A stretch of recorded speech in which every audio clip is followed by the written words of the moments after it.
polisen har bekräftat än så länge.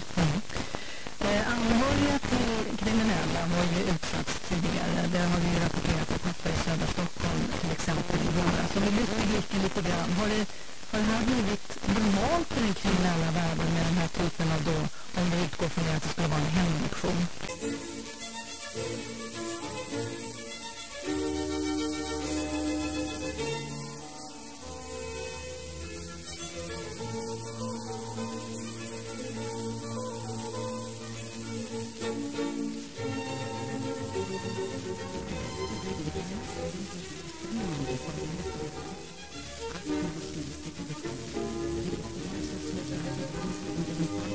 Fast 20 Jahren. Oh.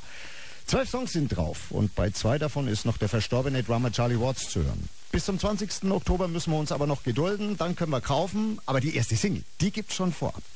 Und da hören wir jetzt natürlich rein hier in der BB-Show auf Gong 97.1, Frankens Classic Rock Sender. Hier sind die Stones mit Angry. Mick, du musst auch einzählen. Come on.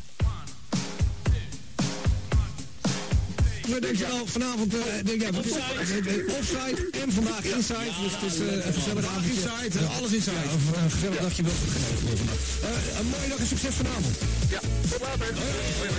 Volgend jaar 5 jaar met Nothing But Thieves. Sorry.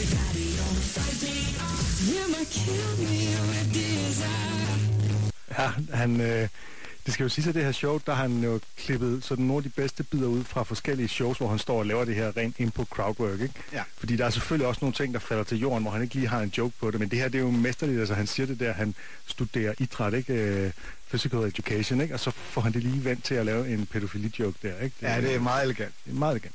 Ja, og han, altså...